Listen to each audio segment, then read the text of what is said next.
Listen to what people say and watch what they do. Let me tell you a little story. When I first opened the gym, I came out of Lifetime.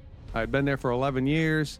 Thought I knew exactly what was going to happen. I thought it was going to be easy because I'd struggled at Lifetime for the first 3 years. Then I kind of got my traction year 4 and 5.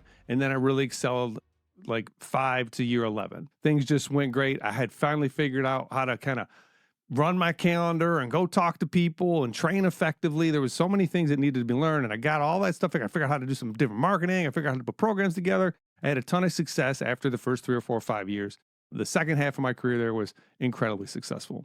And so in my mind, I'm like, I'm going to open a gym. It's going to be the same thing. I've already figured it out, but it wasn't. It was very different. Here's one of the reasons why. Because I went out into the real world because Lifetime was like this ecosystem of protection, and I had to rent a building. And there was this real estate agent, and I always thought if I told this story, I'd say the guy's name, but I'm not gonna. But if you're gonna rent some real estate, feel free to message me, and I'll be sure to steer you clear of this dude. So what happens is we're going through the negotiations, and I get the agreement, and I'm reading through the agreement, and it's in lawyer speak. If you look at it long enough, you can start to comprehend it. And there was this one section in there that talked about this thing called pro rata. And what it was saying was that, hey, if the landlord invest in his building that I'm about to rent, whatever that may be. If he makes any investment in the building, I'll be responsible for 6% of that. I thought to myself, well, that's weird. He could like come and just put money into his building and get a new roof, spend $300,000, and I got to pay 6% of that. I said, forget that. That doesn't make any sense. Like that's craziness.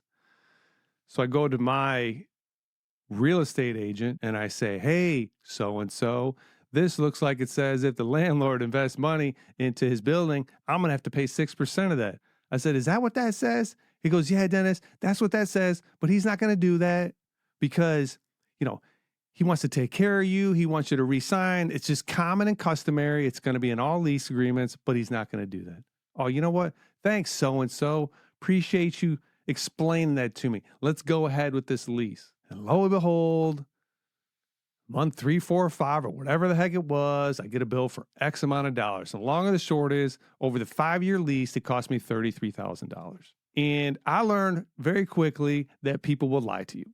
That's what I learned. People will lie to you to benefit themselves. And that really wasn't going on at Lifetime very much. If it did, it was not such a small scale, you don't even remember it, right? But this was the real world now, and there were some sharks out there, and he was totally fine with patting me on my back because he patted me on my back and reassured me really good, and he was full of